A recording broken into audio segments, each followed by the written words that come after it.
Mesdames et messieurs, bonjour ou peut-être bonsoir, ça dépend de l'heure à laquelle vous nous suivez, notamment, en tout cas principalement dans la ville de Kinshasa et à travers le monde. Bienvenue dans ce nouveau numéro de votre magazine Schéma Critique qui regarde un regard particulier sur l'évolution de la situation politique, sociale et économique de la République démocratique du Congo. Vous savez, la RDC est-elle à la croisée de chemin après l'occupation d'une bonne partie de son territoire par l'armée rwandaise sous le couvert de M23 et c'est d'autres supplétifs. En tout cas, le pays se trouve dans cette situation alors que le chef de l'État, Félix Tshisekedi, a prononcé un discours dans lequel il appelle toute la population, toutes les couches de la population à une mobilisation générale parce qu'il serait en train de préparer une riposte vigoureuse et coordonnée. Et quelle est la participation, quelle est la quote-part de la société civile dans cette démarche présidentielle pour bouter hors des territoires national la rébellion du M23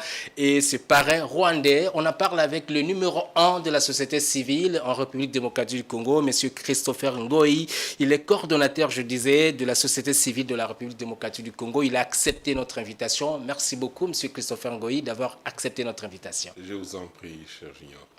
Merci beaucoup. Première question, le discours du chef de l'État, un discours court, mais beaucoup d'émotions, beaucoup de pondérance, beaucoup d'engagement et beaucoup de sérénité par le chef de l'État, de par déjà le contexte de son émission et aussi le décor, le cadre qui a encadré justement ce discours, un discours solennel avec beaucoup d'éléments de langage qui montrent la détermination du président à aller jusqu'au bout, quel qu'en soit le prix à payer pour le pays. Aujourd'hui, le chef de l'État vous appelle, les forces sociales et politiques de la RDC, à pouvoir se joindre à lui et pour commencer à préparer ou entamer cette riposte vigoureuse et coordonnée contre le M23 et le Rwanda. Quel est votre premier mot, vos premiers mots, votre réaction par rapport au discours présidentiel principalement?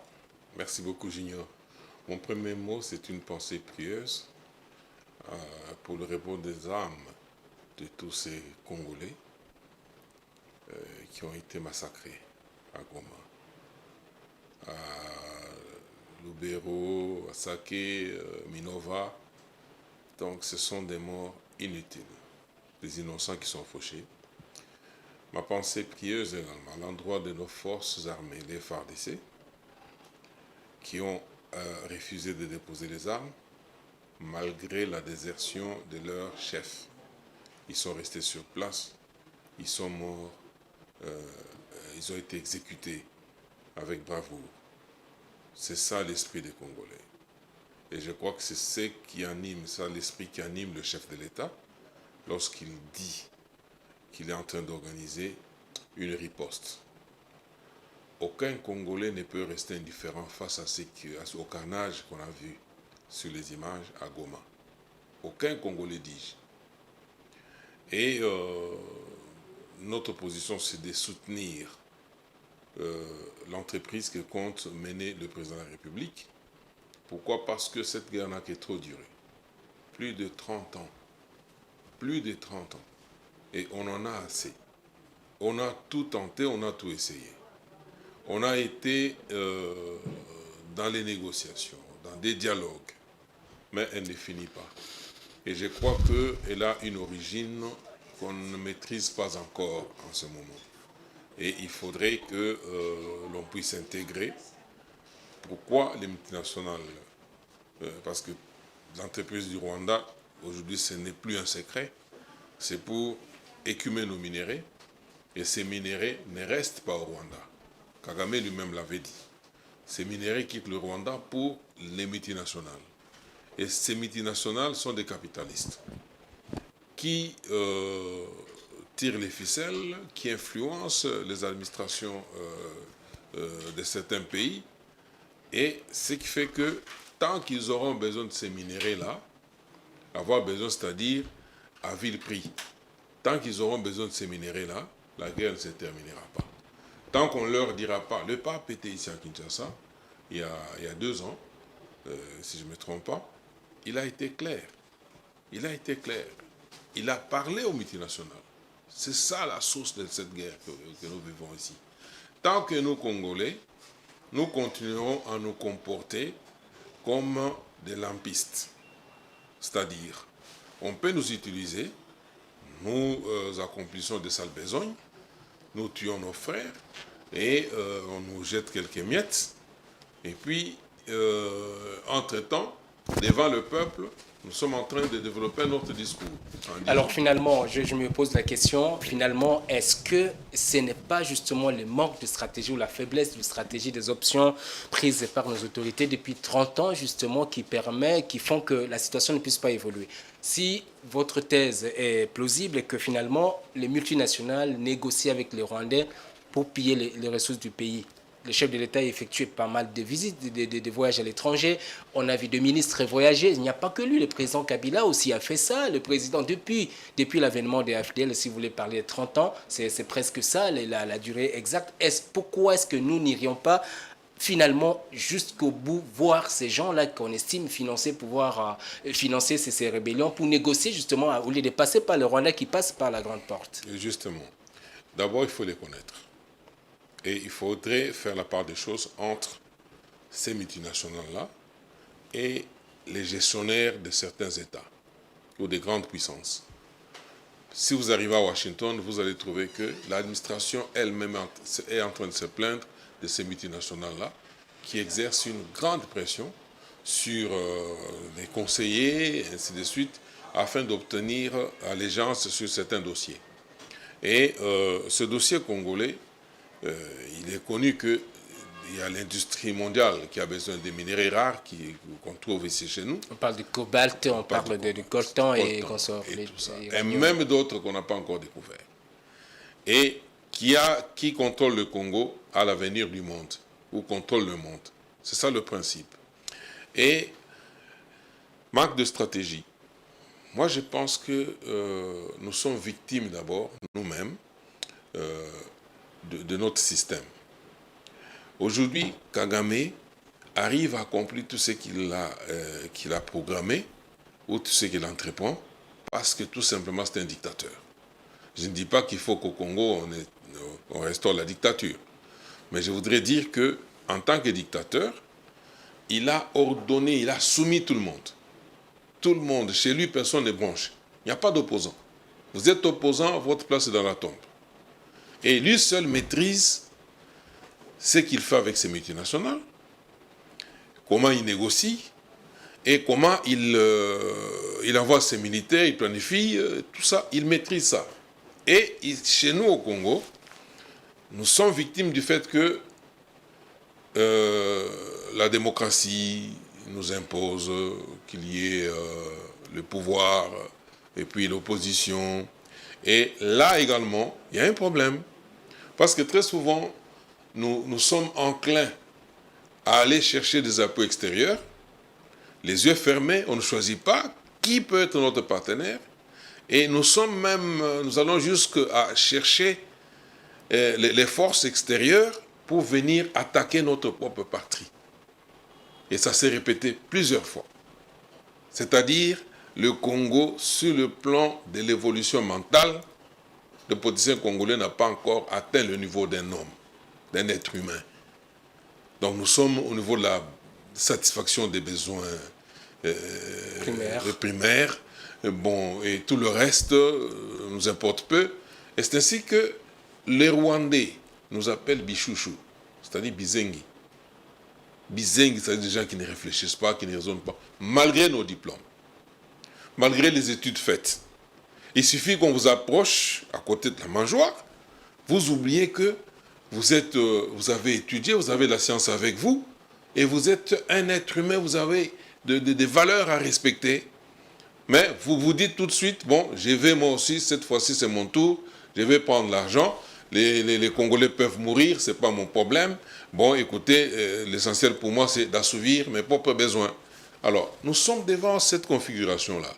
Lorsque un problème comme celui-ci se pose, les Congolais, même si on fait un dialogue, sont incapables de s'unir, c'est-à-dire de s'ordonner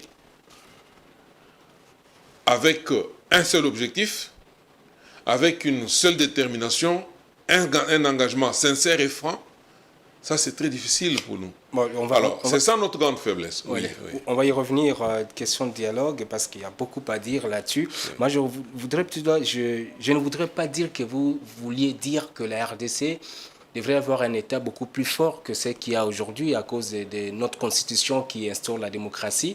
Mais quand on se souvient de votre passé d'un acteur de la société civile, je me souviens quand vous étiez arrêté, torturé, vous étiez dans des conditions inhumaines, je me souviens l'autre fois, et on a fait des marches et j'ai couvert à l'époque, et vous étiez dans des situations qui ne pouvaient pas à cause d'une situation que vous avez qualifiée de dictatoriale. Est-ce que vous pensez qu'on peut revivre cette situation aujourd'hui et que les choses peuvent changer? La dictature est mauvaise. La dictature est mauvaise. Aujourd'hui, si nous prenons les grandes nations à tradition démocratique, comme les États-Unis, vous n'allez pas trouver un Américain en train de clamer tout haut. Applaudir lorsqu'on a tué les militaires américains, il applaudit. Mais c'est grave. C'est grave et ça peut lui coûter cher. On a des déchéances même du point de vue de l'activité politique. On dit vous n'êtes plus, on ne peut même plus, personne ne peut vous accepter sur l'échiquier politique. Mais au Congo, on en trouve. On trouve des gens qui applaudissent. On trouve avec le carnage que moi j'ai vu sur les vidéos, en tant que défenseur des droits humains, estomaqué. Mais je vois la plupart des Congolais ou d'acteurs, même dans la société civile, ils ont une certaine indifférence. J'appelle ça indifférence. Parce que vous voyez, lorsque des gens arrivent même à justifier qu'écoutez, les rebelles attaquent parce qu'il y a des problèmes, il y a des frictions en interne, on gère mal le pays et tout ça, ça ne s'explique pas. La seule voie, c'est la voie démocratique. Vous avez du répondant quant à la gestion du pays. Oui. D'ici là, il y aura des élections, vous aurez la possibilité de présenter votre... comme tout le monde. Oui. Parce que le carnage dont vous parlez, bon, oui. Il n'y a pas encore de certification des images auxquelles vous faites allusion, mais au moins le porte-parole du gouvernement, lors de sa communication, je crois hier, a parlé de plus ou moins 2000 personnes tuées. Recensées dans les formations médicales. Donc, oui, ça c'est des gens qui ont pu se déplacer pour arriver jusque-là. Ouais. Mais moi je vous dis qu'il y a carnage. Il y a des vidéos qui circulent où l'on voit des gens abattus en brousse, ceux qui sont allés se réfugier, se cacher, et on les a abattus comme des animaux. C'est grave. C'est grave. Et on ne peut pas afficher une indifférence telle que je vois là. Des gens qui viennent vous dire que voilà, aujourd'hui Goma est tombé, vous voyez, c'est parce que le pays est mal géré. Non, en tout cas, la situation de Goma est encore confuse. Je voulais préciser ça. Le gouvernement n'a pas encore confirmé la prise de Goma. On parle toujours des présences de militaires de oui, là, j'aimerais être également précis. Ouais. Goma n'est pas tombé entièrement. Ouais. Mais le fait que le gouverneur de Goma ne soit pas sur place, soit installé à Béni, oui. C'est-à-dire il n'y a pas encore de conditions pour que l'administration s'installe correctement. Et le chef rebelle aussi ne sait pas tenir un meeting dans un stade. Le chef rebelle ne sait pas tenir comme ils ont l'habitude, ouais. C'est-à-dire ils ne maîtrisent pas non plus Goma. Ouais. Mais nous, société civile, nous, populations, nous sommes voix quel sein. Parce que nous sommes complètement abandonnés. Il n'y a pas une administration normale qui peut nous prendre en charge. Il y a des femmes, des enfants, des hommes, bon, qui n'ont pas la nourriture. Et tous les déplacés là qui ont fui, qui sont repliés sur Goma, et ils n'ont pas de quoi manger, ils n'ont pas de médicaments. Et encore, il y a eu pillage jusque dans les formations médicales. Bon, tout ça indique clairement que Goma n'est pas administré comme il se doit. Pourquoi? Parce que il y a des ennemis qui sont entrés, qui ont perturbé l'ordre public et qui ont la prétention de s'installer pour diriger, pour en faire un non-État.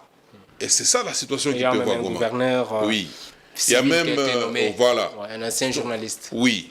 Et comment la communauté internationale explique-t-elle ça? Par ce siècle ici. Comment nous, intellectuels congolais, pouvons-nous nous expliquer ça? Qu'est-ce que pouvons-nous dire au peuple? On a vu la réaction au début de la semaine passée. C'était spontané. La population, en suivant ce qui s'est passé, elle a agi spontanément. Elle est allée piller quand même, certaines ambassades, et ce qui est regrettable, mais on ne contrôle pas la masse. Quand elle se met en ébullition, on ne sait pas la contrôler, même la police était débordée. La foule n'a pas d'âme. Oui, la foule n'a pas d'âme. Alors, comprenez-vous qu'il y a un problème qui devait déjà nous interpeller, nous qui avons la prétention de guider la masse. Vous voyez, ça devait déjà nous interpeller. Notre positionnement face à tout ça, où nous situons-nous? Est-ce que nous nous considérons comme des contre-pouvoirs? En tant que contre-pouvoirs, nous considérons que ceux qui ont pris les armes sont pareils que nous. Ce qu'ils entreprennent là est justifiable. Ou bien nous disons, il y a une ligne rouge qui a été franchie et ce n'est pas acceptable. D'abord en tant qu'humain. Ce n'est pas acceptable. Et un État comme celui-ci, qui a des institutions reconnues, qui est souverain, mais un pays voisin, tout le monde sait que Nanga, il n'a pas d'armes. Il n'a pas d'armée. Vous suivez? Et il attaque cette partie-là tout simplement parce que elle est convoitée par le Rwanda. Et ça ne date pas d'aujourd'hui. Nanga, qui était avec nous ici, président de la CENI, la Commission électorale nationale indépendante, aujourd'hui seigneur des guerres. Est-ce que c'est imaginable? Aujourd'hui seigneur des guerres, aujourd'hui en train de perpétrer un carnage, un génocide. C'est-à-dire l'intellectuel congolais a un problème.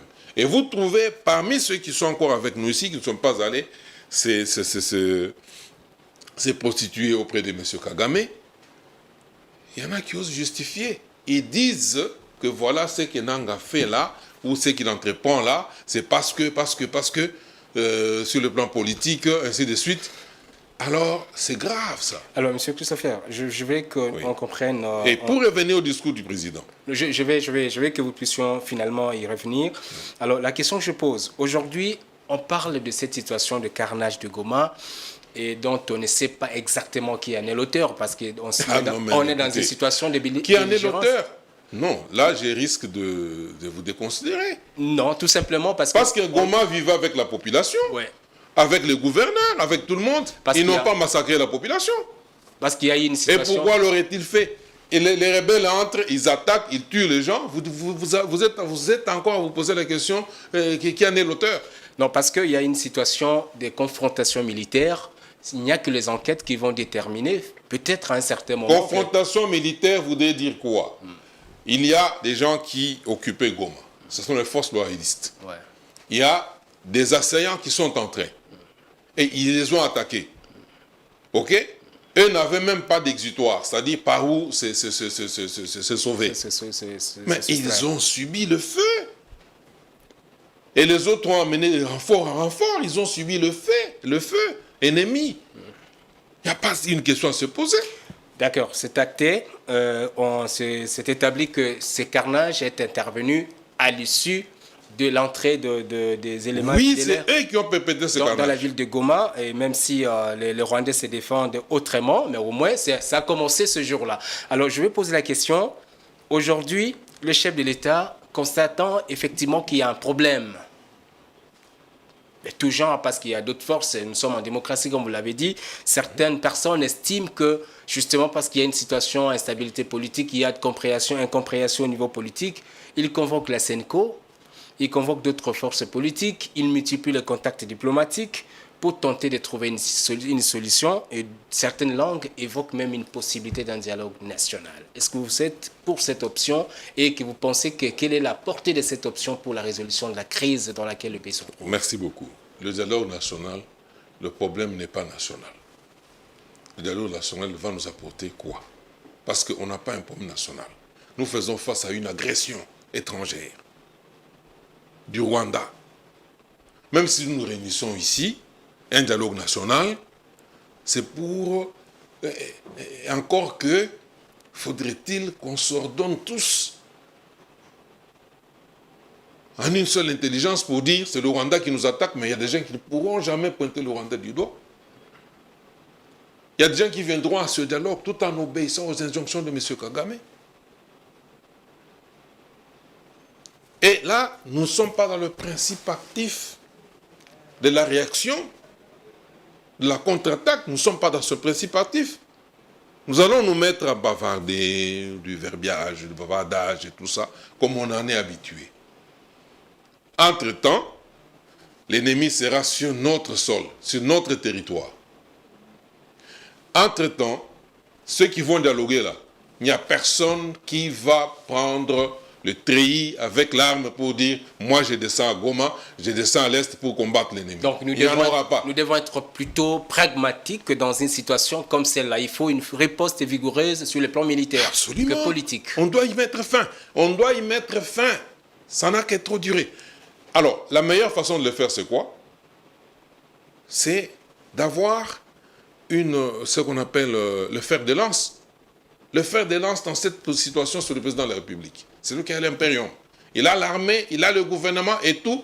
Et on est la masse qui le pousse.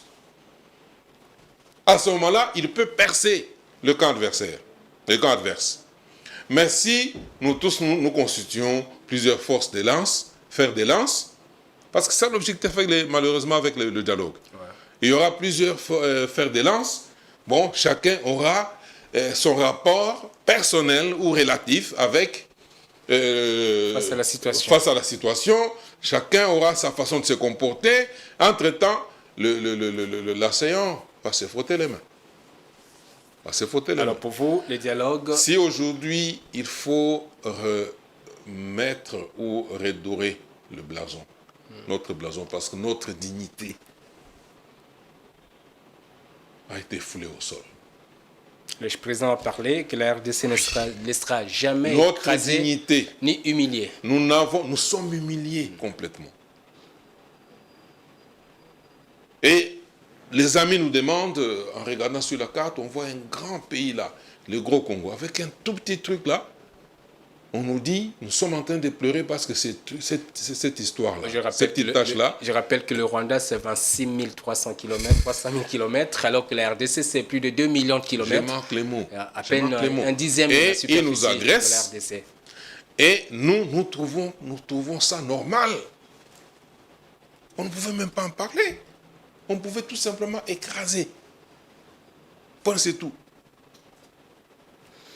Mais écrasé dans une situation, vous parlez du Rwanda qui ne serait que un faire-valoir de la communauté internationale, de multinationales. Est-ce que vous pensez que... Les multinationales, là je suis en train de dire qu'il y a une part entre les administrations et les multinationales. Les multinationales n'ont pas d'amis, eux c'est l'argent. Ils voient les minéraux qu'ils vont tirer, ils vont mener à leurs industries, et puis ils vont fabriquer des produits à grande consommation qui vont leur apporter l'argent, point, c'est tout. Avec cet argent, ils sont capables de corrompre les politiciens, aussi bien ici qu'à l'extérieur. Ils sont capables d'influencer les politiques de certaines puissances, de certaines grandes puissances, pour dire faites allégeance, acceptez ceci, et ainsi de suite. Je sais de quoi je parle. Et maintenant, nous sommes dans une position où vous voyez des gens qui sont conscients que ce qui s'est fait là, c'est une injustice. Et qui ne sont pas contents. Mais que peuvent-ils faire d'autre que de condamner verbalement, sans agir, et de ne pas sanctionner, tout simplement parce qu'ils sont assujettis par ces multinationales. Et nous ne pouvons pas compter exclusivement sur eux. Nous devons nous organiser sur place ici, parce que je ne vois pas le gouvernement américain, le Congrès américain, prendre une décision pour demander à la main américaine de venir agresser la RDC en soutien au Rwanda. Ils ne le feront pas. Parce que Alors, nous devons résister. Ils vont peut-être, les multinationales vont chercher des mercenaires, ils vont chercher des armes sophistiquées qu'ils vont envoyer, et puis le Rwanda va s'en servir. Nous avons la latitude d'en faire autant, de chercher aussi des amis qui peuvent nous trouver les armes nécessaires. Nous avons une population très dynamique. Vous avez vu vous-même depuis le déclenchement de cette guerre ici, la population, les jeunes ne demandent qu'une chose, donnez-nous les armes, nous allons là-bas. En tout cas, l'armée, il y a une source qui parle d'un recrutement de moins de cinquantaine de mille militaires par l'armée congolaise. Alors, vous parlez vous pensez que le dialogue national ne peut pas résoudre en soi le problème, qu'il faut résister, il faut attaquer. Et vous parlez aussi, vous suggérez à ce qu'il y ait de contacts de la RDC au même titre que le Rwanda avec les multinationales pour trouver les armes sophistiquées pour cette guerre. Aujourd'hui, vous pensez, est-ce que ce n'est pas, vous n'êtes pas en train finalement de dire que il y a une situation, Je n'ai pas dit que les armes, on les trouve chez les multinationales. Non, je parle de partenaires. Oui, il y a d'autres partenaires. De partenaires. Oui. Alors, je pose ma question. Est-ce que vous n'êtes pas en train de conclure comme les autres qu'il y a un petit problème au niveau de la diplomatie, parce que c'est négocié à l'extérieur. Il y a quelques jours, la RDC a participé au sommet de la SADC, le chef de l'État a participé par visioconférence. Il a été dégagé, entre autres, la possibilité d'un dialogue entre la RDC, je vais parler le président Tshisekedi et Kagame, autour d'une table. On parle de d'ici la fin de la semaine, d'une rencontre qui serait prévue en Tanzanie dans le cadre de l'EAC et la SADC. Est-ce que vous pensez que toute cette offensive diplomatique peut changer quelque chose? L'offensive diplomatique, elle est parfaite, voire même meilleur par rapport à ce qu'on a connu par le passé, compte tenu du concept. Et nos diplomates, en commençant par le président de la République, ont tout fait, ou ont fait ce qu'il fallait faire. Mais ils sont butés à un mur. C'est ce mur-là que je dois vous expliquer. Il y a des gens qui voient ce qui se passe. Ils voient qu'à là, on tue, un massacre et tout ça. À côté, ils en parlent. Entre eux, ils disent, mais c'est pas possible, tout ça. Mais officiellement, ils ne peuvent pas lever l'option pour dire avec ce qui se passe là-bas, parce qu'il suffit qu'aujourd'hui, le président Donald Trump prenne son téléphone, il appelle Kagame Paul. Il va lui dire 3 mots. Quitte le sol congolais. C'est tout. Et je vous dis que à la même minute, vous voyez, le Rwanda en train de se replier. Les Nanga là, qui sont des lampistes, vous allez les voir en train de trembler et tout ça, ils vont s'éparpiller. Pourquoi le président Trump ne les fait pas? Pourtant, notre diplomatie, j'ai vu en 48 heures 2 réunions du Conseil de sécurité. Ouais, ça a été convoqué, effectivement. Convoqué. Et j'ai suivi les interventions des différents pays qui ont participé. Ils étaient unanimes, pratiquement, à condamner l'agression du Congo, à reconnaître la souveraineté du Congo. Mais, concrètement, en termes de retombées, de simples discours. Alors, c'est pourquoi nous pouvons commencer par compter sur nous-mêmes. Compter sur nous-mêmes, c'est quoi? C'est être en phase avec cette jeunesse congolaise, cette population congolaise, lui trouver les moyens, outiller notre armée. Notre armée est parmi les meilleures armées en Afrique. Je sais que malheureusement infiltrée par plusieurs vagues. Et à cause de quoi? À cause de tous ces dialogues-là. On va faire un dialogue, et puis, en fin de compte, on trouve un conciliabule, et là-dedans, on embarque des gens dans notre armée, on dit brassage, mixage, et tout ça, ils entrent, et même dans notre appareil politique. Mais ce sont des éléments qui travaillent contre nos intérêts. J'ai vu hier une vidéo où un major, chef de régiment, en train de mâcher et avaler une carte SIM. Pourquoi? Parce qu'il communique avec l'extérieur, avec l'ASEAN. Combien de nos éléments n'a-t-il pas sacrifié? C'est grave.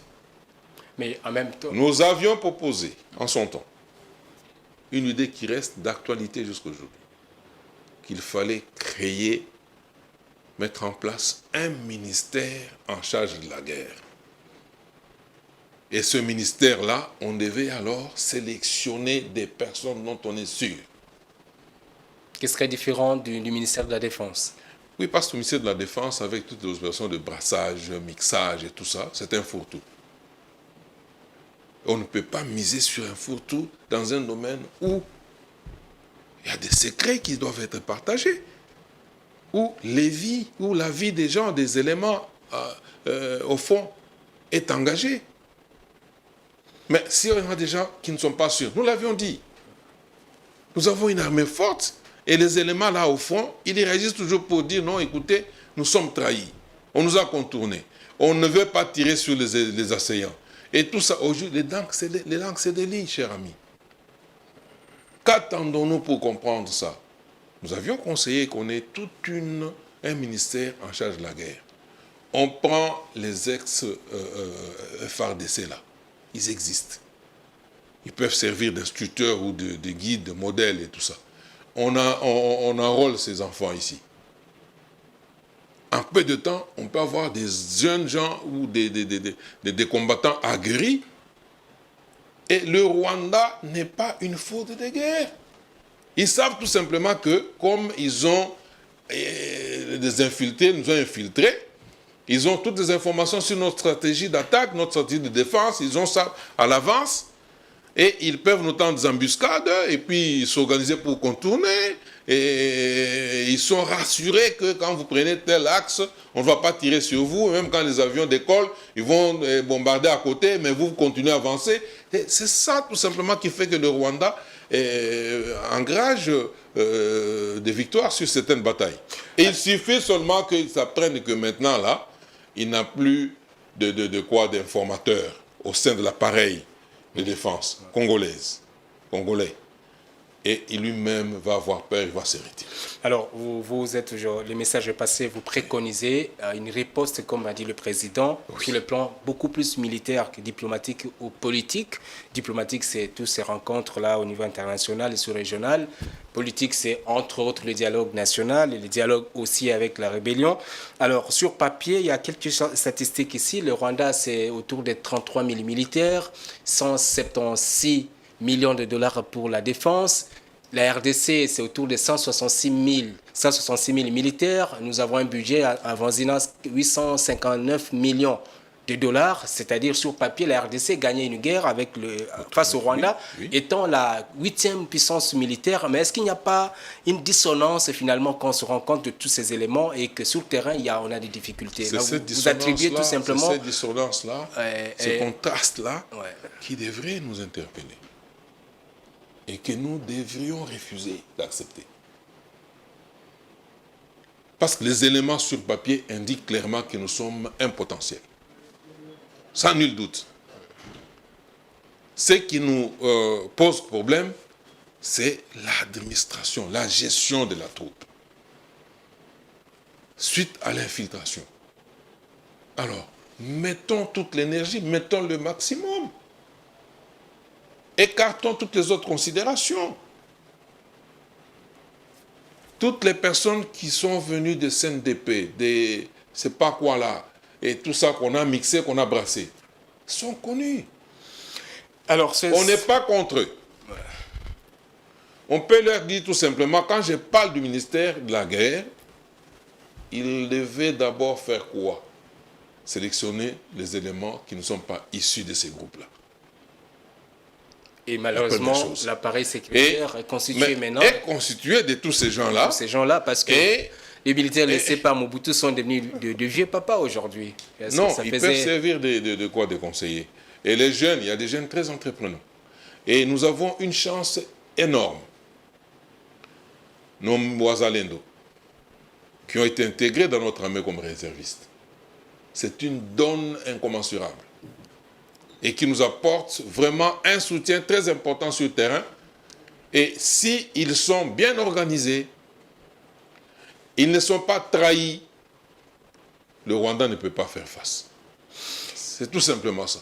Bon, c'est dans ces contextes que dans son discours, le président de la République il lance un appel à la mobilisation générale. Je parlais à l'entame de cet entretien, la mobilisation des forces politiques et sociales du pays. On voit sur le plan politique qu'il n'y a pas assez finalement de cette mobilisation. Vous prenez le Présidium de l'Union sacrée, qui est la plateforme politique qui accompagne le président Tshisekedi depuis un certain moment. Il n'y a qu'une personne, Jean-Pierre Bemba qui sort du lot. On le voit dans son Équateur natal. Il est finalement dans la province orientale où il muse et fait recruter une centaine de milliers de personnes, donc 100 000 militaires recrues, selon ses dires. Et il estime que sans cela, ça sera difficile de pouvoir avancer. Il ne veut pas surtout l'option, comme vous d'ailleurs, que la RDC soit administrée de nouveau par le Rwanda. Comment voyez-vous cette mobilisation? Comment interprétez-vous les discours du président? Et comment est-ce que vous pensez que la société civile peut contribuer à sa matérialisation sur le plan de la mobilisation? D'abord, je félicite M. Jean-Pierre Bemba. Je le félicite pour ce qu'il entreprend. Et c'est très important en ce moment-ci. Voilà un Congolais qui a saisi le message du président et qui, dans son cœur, vibre le sang en lui, bouillonne le sang congolais. Aujourd'hui, mon frère, si on n'arrive pas d'abord à circonscrire la crise elle-même, comment allons-nous la conjurer? Impossible. Beaucoup de Congolais n'arrivent pas à circonscrire cette crise ici. Il y en a qui considèrent que c'est un fait politique. Il y en a qui considèrent que, bon, écoutez, c'est une histoire qui incombe à celui qui gère, ce n'est pas notre affaire à nous. Il y en a qui s'appuient sur certaines frictions politiques, comme ça existe dans toute démocratie. Les échanges entre le pouvoir et l'opposition et tout, pour vous dire que non, mais il nous avait dit ceci. À lui déterminer ce qui arrive là. Mais c'est une bassesse. C'est une pathologie mentale, sur le plan de la santé mentale. C'est une maladie. Malgré les diplômes. Mais vous trouvez quelqu'un qui se rabat à ce niveau-là, c'est-à-dire qu'il n'a pas compris ce que c'est une nation. Il n'a pas compris ce que c'est le peuple. Et il agit par rapport à ses petits intérêts, un point c'est tout. Est-ce que c'est avec ce genre de politiciens qu'il faut compter pour mettre fin à cette crise? Mais Bemba... Pour laver l'eau pauvre? Vous parlez de la classe politique. Ouais. La plupart des politiciens, parce qu'imaginez, depuis Mobutu, on a connu la transhumance par excellence. On n'a pas vu dans un autre pays à travers l'Afrique ici. Des gens qui, le matin, ils vous disaient ça, parce qu'ils soutenaient Mobutu. Immédiatement après, ils changent, ils vous disent, nous maintenant, nous sommes des Kabilistes à mourir. Avant de tuer Kabila, vous devez passer sur moi. L'après-midi, il vous dit, nous sommes maintenant des tshisekidistes. Il vient même bousculer les tshisekidistes, il les bouscule. Il dit, non, c'est nous. Nous sommes des tshisekidistes, donc 1000%. Ça relève la pathologie mentale. Et sans se gêner. Et je ne vous apprends pas que il y aurait un grand nombre de politiciens congolais qui se seraient déjà en train de s'emménager, de s'organiser, de se préparer pour traverser. Pour traverser. C'est ça le comportement du politicien congolais. Le peuple le sait. Il y en a qui ne veulent pas parler parce qu'ils ont juste été fichés. Et surtout lorsqu'on dit qu'à Kinshasa, on est déjà infiltrés. Ils se disent, ah mais on peut se réveiller un matin comme ça, ils sont entrés. Nous allons en découdre. Nous allons en découdre. Nos jeunes sont morts là parce qu'ils ont refusé, ils sont morts armes à la main. Nous, à notre âge ici, on a tout fait dans ce monde. On n'a plus peur de mourir. Mais nous mourrons comme des braves, ici à Kinshasa. Et nous allons organiser très prochainement. On sait que la communauté internationale n'écoute que la force. Eh bien, pendant que le président va organiser la riposte, nous, au niveau social, nous allons nous organiser. Nous organiser comment? Nous allons organiser des manifestations parce qu'on sait le faire. On l'a déjà fait. Nous allons organiser des manifestations de grande envergure. Kinshasa qu'à l'intérieur du pays, partout. Sans pillage. Sans pillage. Et c'est la seule réponse que nous allons adresser au Comité national pour leur dire que si vous continuez sur cette lancée-là, nous, peuple, nous savons aussi nous déterminer. Et notre gouvernement, notre pouvoir va nous suivre.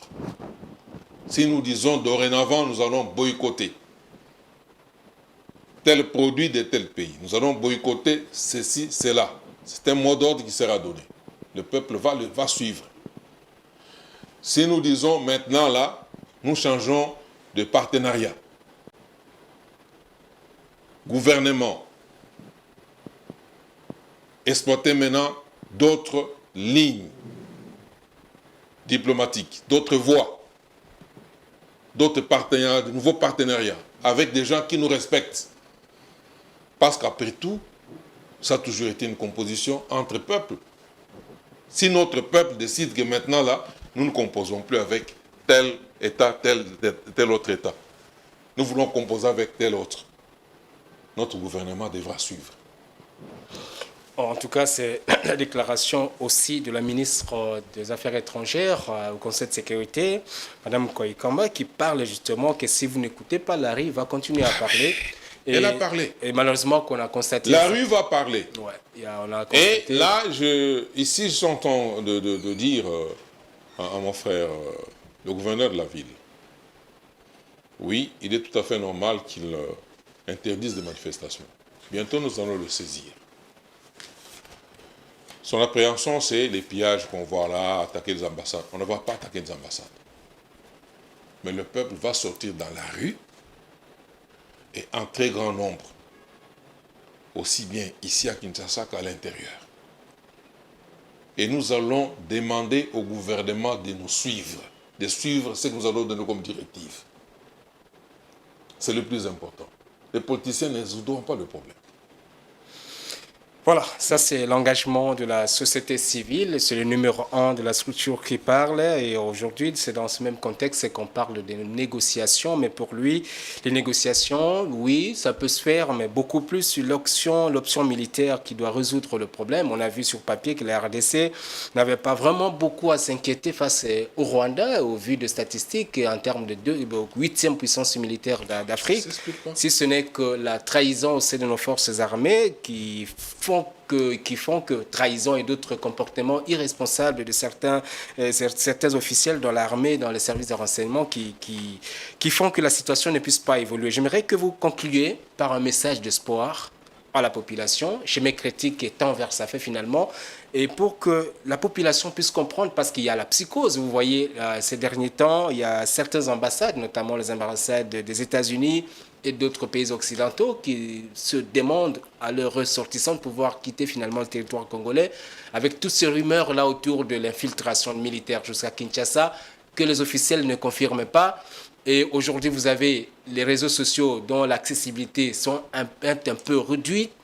Et finalement, dans ces contextes-là, il y a la psychose, effectivement, au sein de la population. Vous, en tant que société civile, quels sont les messages que vous voudriez transmettre à cette population pour un peu beaucoup plus d'assurance? Je vais parler en tant que société civile, également stratège.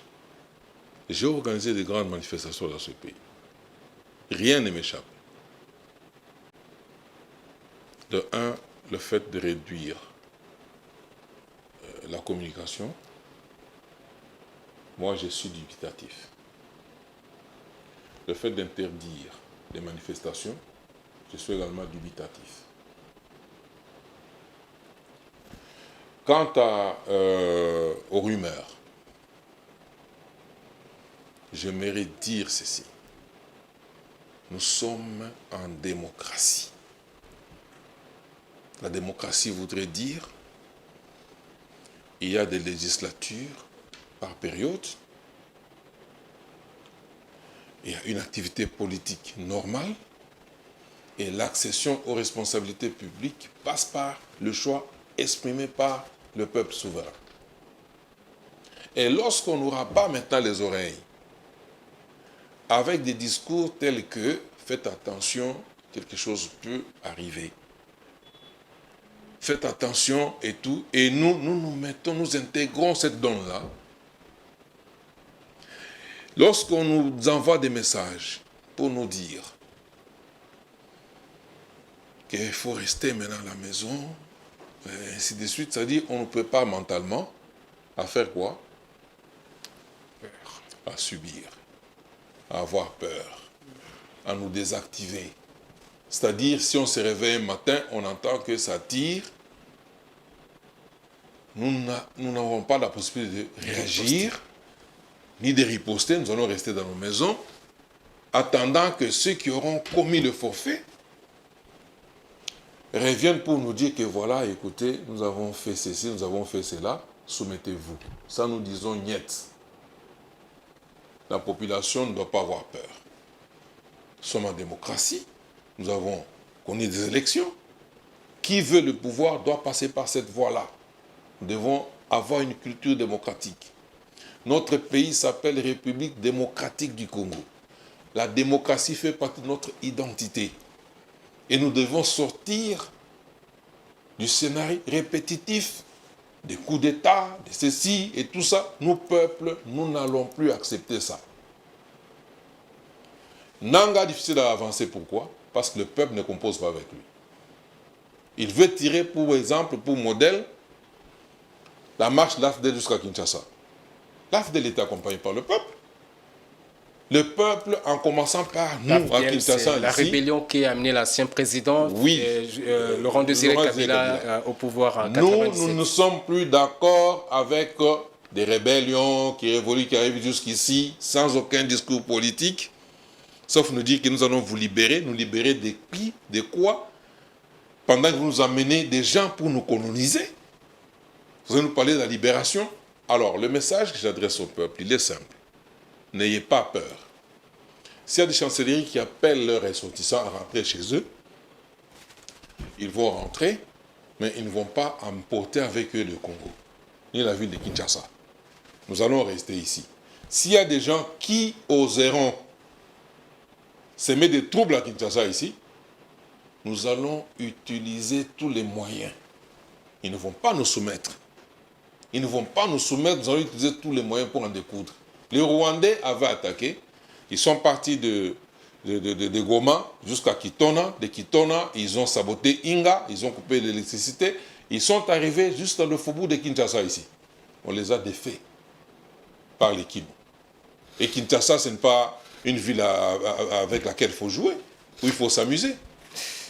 Oh, merci beaucoup, Monsieur Christopher Ngoyi, d'avoir honoré Chemin Critique qui a parlé justement de la situation politique et sociale, surtout sécuritaire dans l'Est de la RDC, qui donne l'impression de pouvoir s'embraser. Et je vais terminer avec cette question, une petite question. Est-ce que vous ne craignez pas justement, avec cette riposte en préparation, avec tout ce que vous connaissez, l'engrenage de la situation, est-ce que vous ne craignez pas, comme le président Ndayishimiye du Burundi, que la sous-région risque de s'embraser à cause justement de ce qui s'est passé en RDC? Mais la sous-région est en train de s'embraser déjà. Parce que nous ne voulons pas entrer dans les plus profonds détails. Sachez qu'il y a une organisation qui s'appelle Avila. OK? D'aucuns l'appellent Empire Imatuti. Vous suivez? Avila, c'est encore plus modernisé. Et là-dedans, il y a aussi bien les Hutus, les Tutsis. Il y a même d'autres qui se font, qui s'identifient comme étant congolais, mais qui appartiennent à cette organisation-là. Cette organisation a des visées.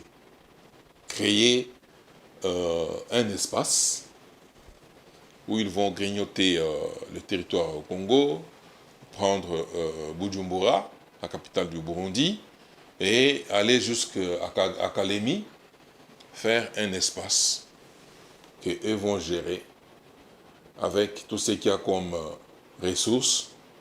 Alors, ils vont assouvir leurs besoins. N'en déplaise à la communauté internationale, n'en déplaise aux Nations Unies, n'en déplaise aux naïfs. Mais nous pensons que cette entreprise qui est déjà en marche, Dieu merci, je salue l'implication du Burundi aux côtés de l'armée congolaise. je salue l'implication de nos frères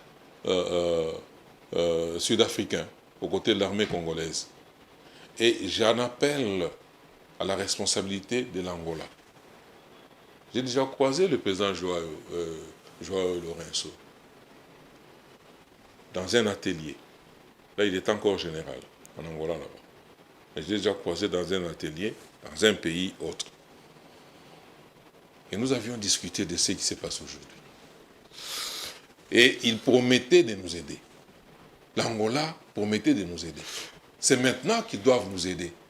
Maintenant, à un certain moment, on les a obligés à sortir des clivages, en leur donnant la responsabilité d'organiser le dialogue. Maintenant que Kagame a refusé, a saboté ce dialogue-là, maintenant que les choses se passent entre les EAC et puis SADC en Tanzanie là-bas, l'Angola a la liberté, la latitude de se joindre à nous. Si j'ai appris qu'ils auraient décidé de le faire, mais ils seront bienvenus. Pourquoi? Parce que les visées expansionnistes du Rwanda ne vont pas les épargner. Alors, liguons-nous pour mettre fin à cette forfaiture qui n'a que trop duré. Et en Afrique centrale, on avait dit, l'Union africaine n'avait-elle pas dit qu'il fallait taire les armes en Afrique? Merci beaucoup. Le message est passé. Chemin critique est terminé. En tout cas, oui au dialogue, mais pas forcément la solution à la crise politique et sociale et surtout sécuritaire à l'est de la RDC. Oui à la riposte vigoureuse et coordonnée, comme l'a annoncé le chef de l'État. La société civile s'engage à pouvoir accompagner l'initiative présidentielle et appelle toutes les forces politiques et sociales à pouvoir se joindre à elle pour finalement bouter l'ennemi en dehors de nos frontières nationales. En tout cas, merci d'avoir suivi cette émission. À très bientôt sur la même chaîne. Restez branchés sur Géopolis Télévision.